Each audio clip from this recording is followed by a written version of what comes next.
Shalom. Call Lord Yahweh Bashim Habashai Bashim Rakakwadash.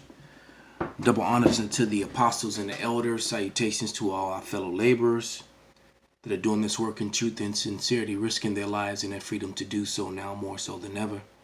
To the scattered elect that are scattered around the four corners of the earth, amongst the heathen nations that be like unto the speckled bird.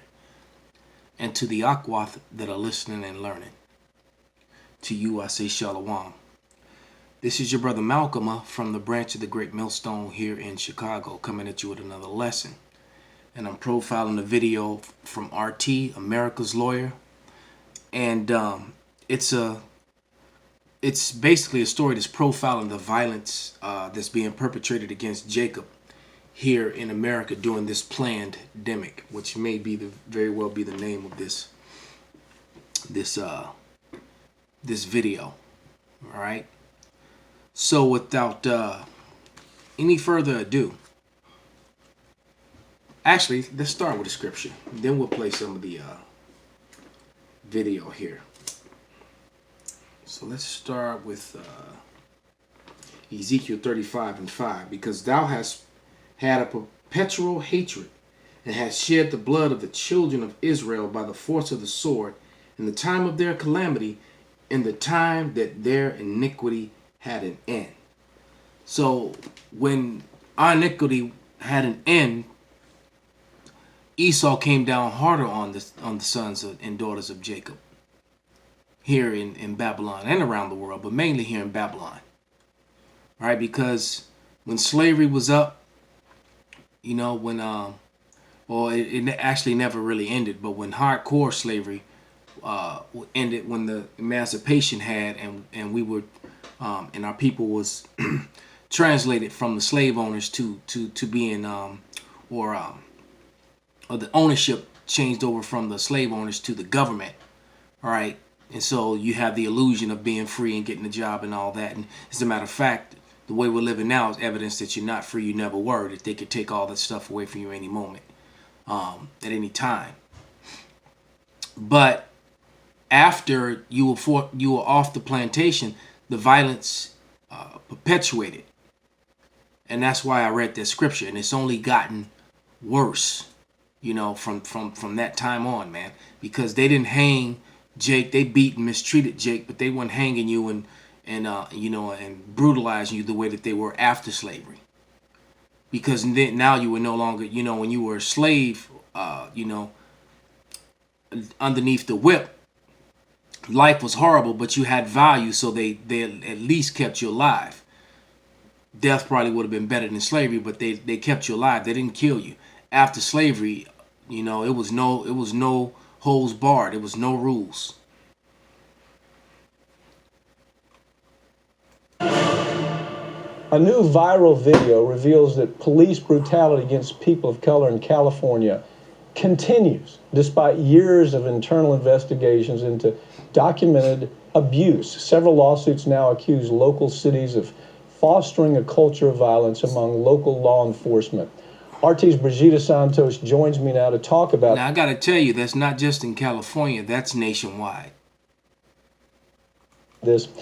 Brigida, the first thing that comes to my mind is that I kind of thought these stories, I thought maybe, after all this rash of stories that we were doing literally every week, that maybe this problem had gone away, but your position is no, it hadn't gone away. It's just the media doesn't have enough sense to report it.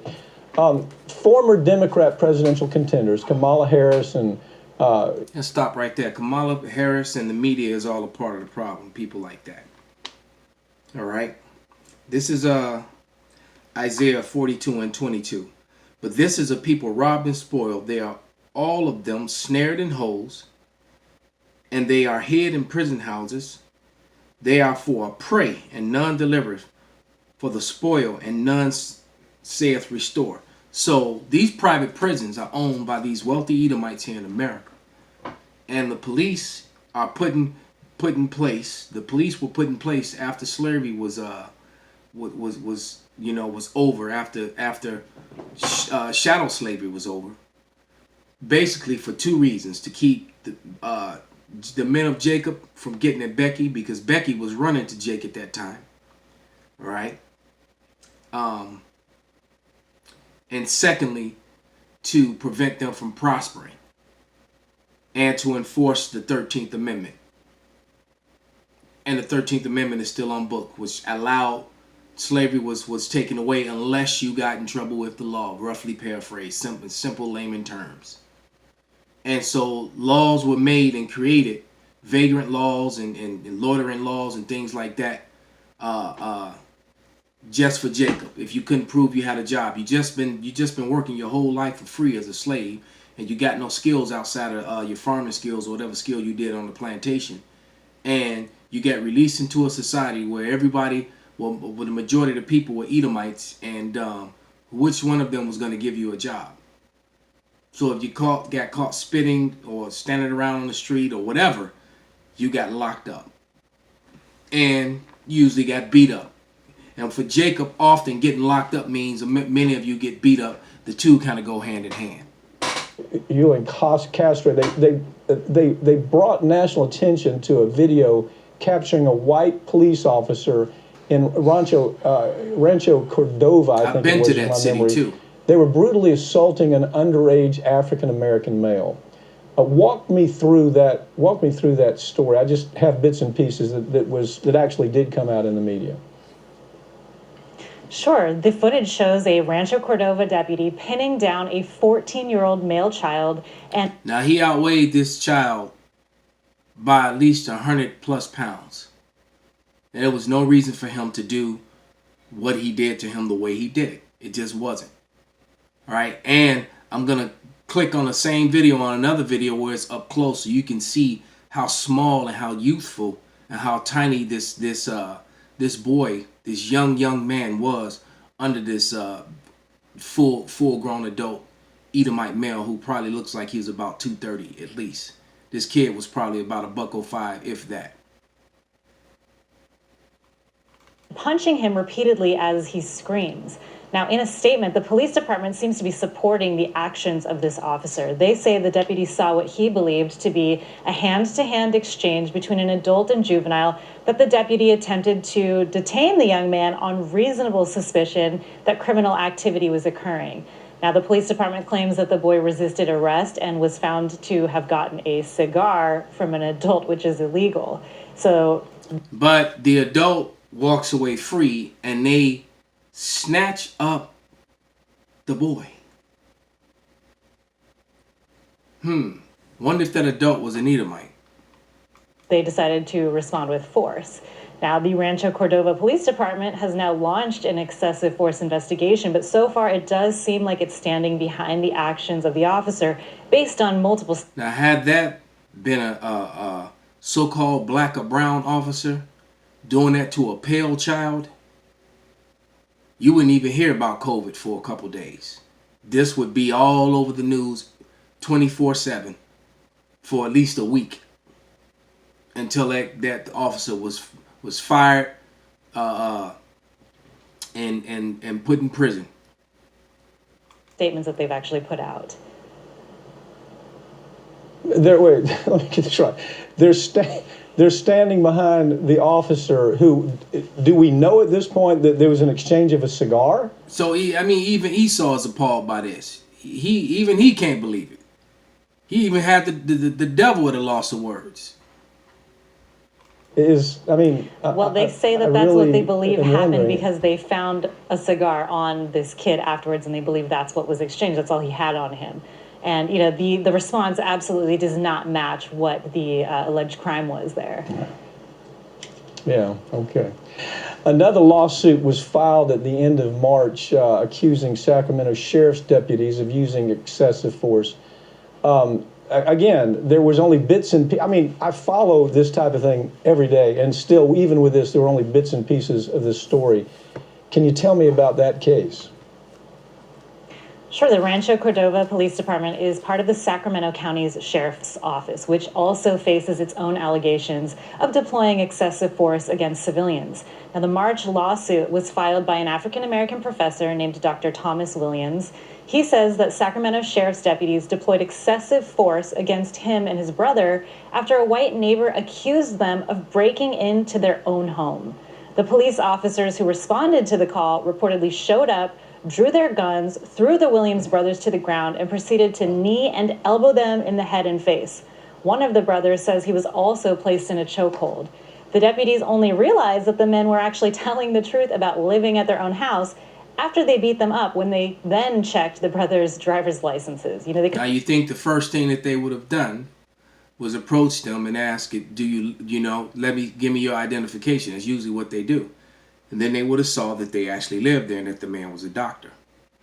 All right. But this is Wisdom of Solomon 2:11. Let our strength be the law of justice, for that which is feeble is found to be nothing worth. So when you got two unarmed men who have no way of defending themselves against your heavily armed officers, and you just walk up and you beat them for going into their own house, or like that Jake last week, who got shot, I believe, 15 times, formerly the soldier, and the cops were mocking him, his dying body, talking about how it's going to be a closed casket, homie, because he got hit in the face a few times, and he was only armed with a cell phone. All right. It started there, but of course they don't. Well, yeah, beyond California, your position, and you've been following these stories, is this is really all over the country. We're seeing reports of the NYPD officers using social distancing measures as a precursor to violence in this pandemic. How have we seen enforcement of these kinds of problems during this pandemic? Has it been, let's engage with violence, let's send a message, let's make it clear that rules can't be broken? What is your take? Let's move from California. Let's look nationally and say, overall, how has this worked itself out?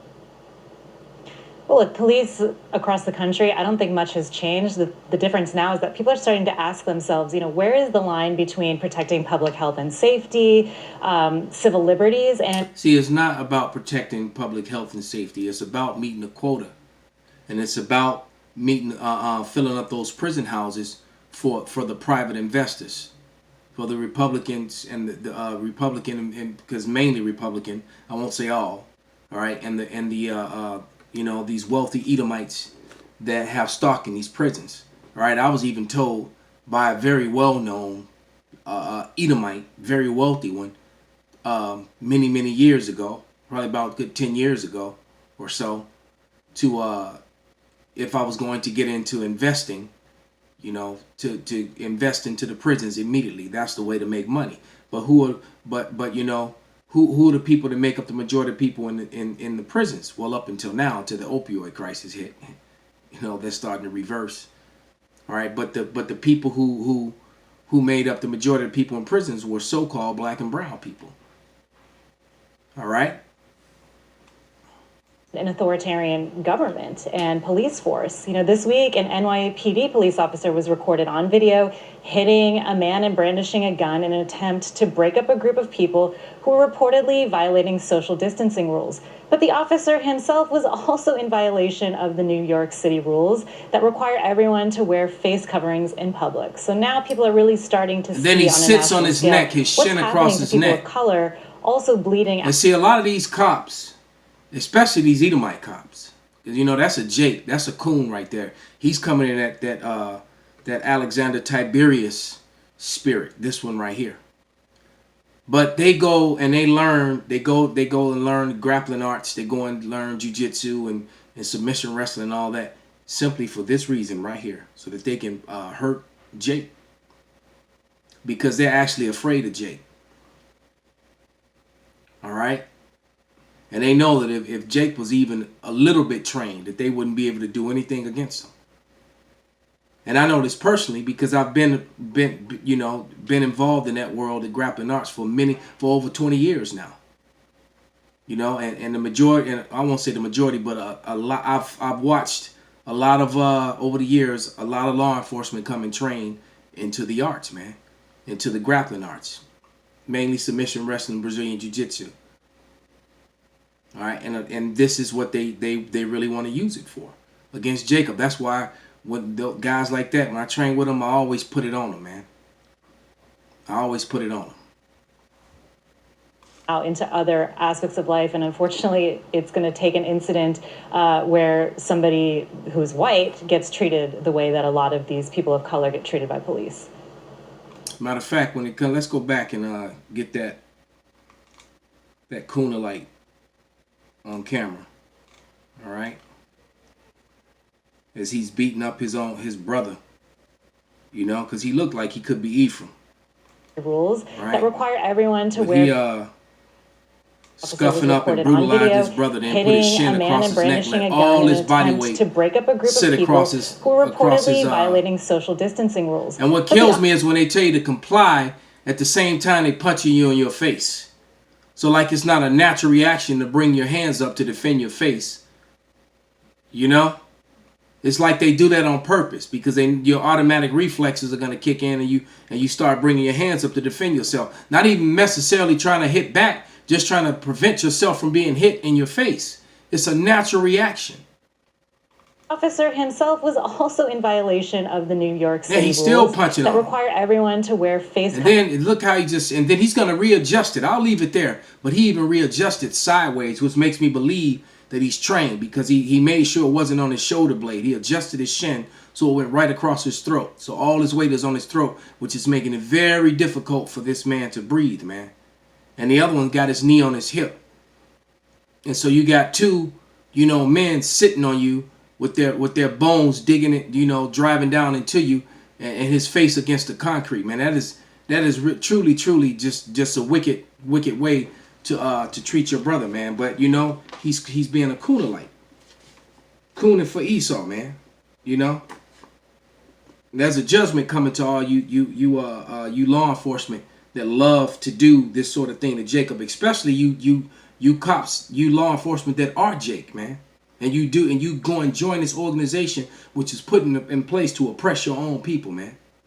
This is Jeremiah 2:33, and it reads, "Why trimmest thou ways to seek love?